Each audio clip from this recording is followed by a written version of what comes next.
Assalamualaikum warahmatullahi wabarakatuh. Perkenalkan, kami dari kelompok 2 yang beranggotakan saya Nur Elisa Emilia dan rekan saya bernama Siti Mawarni. Di sini kami ingin menjelaskan sedikit tentang pemberontakan PKI. Peristiwa Madiun 1948 adalah sebuah konflik antara pemerintah Republik Indonesia dengan kelompok oposisi sayap kiri, yaitu Front Demokrasi Rakyat, selama Revolusi Nasional Indonesia. PKI Madiun ialah sebuah gerakan yang berusaha menggulingkan pemerintahan yang sah, yakni Republik Indonesia, dan menggantikan landasan negara. Gerakan ini dipimpin oleh Amir Syarifuddin dan Musso, dimulai pada pertengahan tahun 1948 dan berpusat di Madiun, Jawa Timur.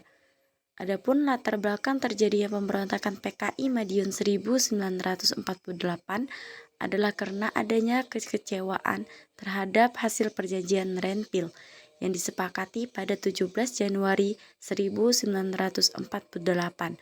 Perjanjian ini dianggap merugikan Indonesia karena perjanjian ini membuat dikuasainya banyak wilayah oleh Belanda.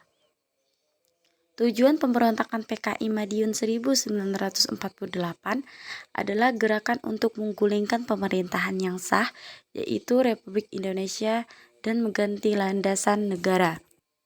PKI Madiun diawali dengan melancarkan propaganda anti pemerintah dan memojokkan kerja oleh kaum buruh.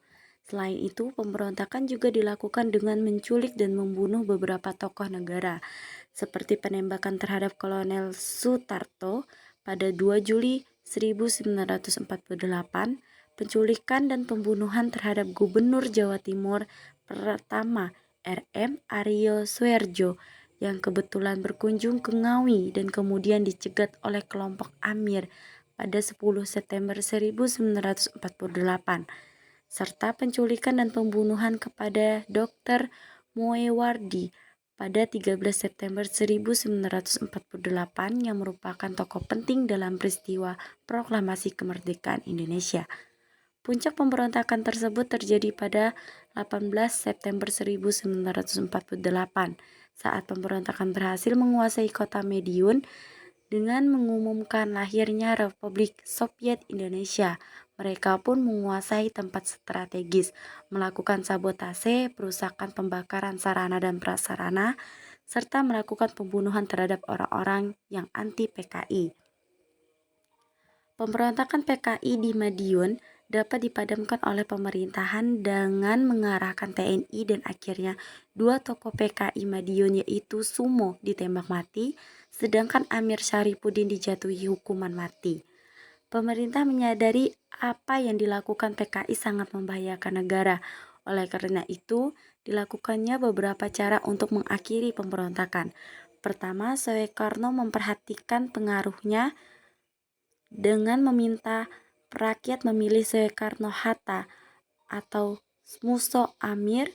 Kedua Panglima Besar Sudirman memerintahkan Kolonel Gatot Subroto di Jawa Tengah dan Kolonel Sungkono di Jawa Timur untuk menjalankan operasi penumpasan dibantu para santri.